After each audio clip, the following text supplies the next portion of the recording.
ঈদের ছুটি শেষে ঢাকায় ফিরছেন মানুষ। এ বিষয়ে নিয়ে আরো খবরাখবর জানাতে রংপুর থেকে আমাদের সাথে সরাসরি যুক্ত হচ্ছেন সহকর্মী ফখরুল শাহিন।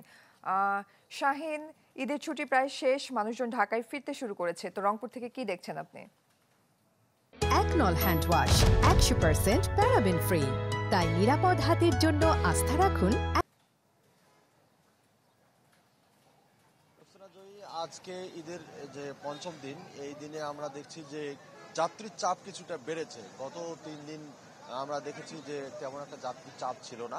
আমি আছি রংপুরের সবচেয়ে বড় কোচ স্ট্যান্ড কামারপাড়া কোচ স্ট্যান্ডে, এবং এখানে এসে আমরা দেখতে পাচ্ছি যে প্রতিটি কাউন্টারের সামনে কিন্তু যাত্রীদের ভিড় লেগে আছে, এবং সকাল থেকেই এই চিত্র দেখা যাচ্ছে। শুধু এই কাউন্টারে না, রংপুরের যে বাস স্ট্যান্ডগুলো আছে আপনাকে বলতে পারি সেটি হচ্ছে যে মেডিকেল মোড় থেকে শুরু করে জাহাজ কোম্পানি মোড় এবং মডার্ন মোড়, সবখানেই কিন্তু যাত্রীদের চাপ বেশ লক্ষ্য করা যাচ্ছে। এবং উপজেলা শহরগুলোতেও আমরা খোঁজ নিয়েছি, মিঠাপুকুর বা পীরগঞ্জ, সেদিকেও কিন্তু আমরা যাত্রীর চাপ কিন্তু খবর পেয়েছি, যাত্রীর চাপের।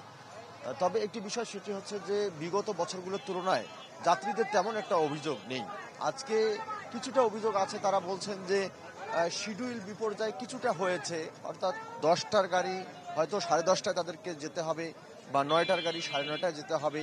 এই 15 মিনিট থেকে 20 মিনিট অথবা আধা ঘন্টার মধ্যে কিন্তু সীমাবদ্ধ থাকছে এই যে কিছুটা সময় ক্ষেপণ, সেটি হচ্ছে কিন্তু তাছাড়া যে ভাড়া বেশি নেওয়া বা ভোগান্তি সেরকম কোনো অভিযোগ কিন্তু যাত্রীদের নেই। এবং আমরা গতকালও কিন্তু যাত্রীদের সঙ্গে কথা বলেছি, তারা বলেছেন যে এবার কিন্তু স্বস্তিতেই তারা ঢাকায় ফিরতে পারছেন। যেমন তারা ঢাকা থেকে নারীর টানে বাড়িতে এসেছেন স্বস্তিতে, তেমনি স্বস্তিতে আবারও তারা কর্মস্থলে ফিরে যেতে পারছেন, এমনটি কিন্তু যাত্রীরা বলছেন। তো এই ছিল এখনকার সর্বশেষ।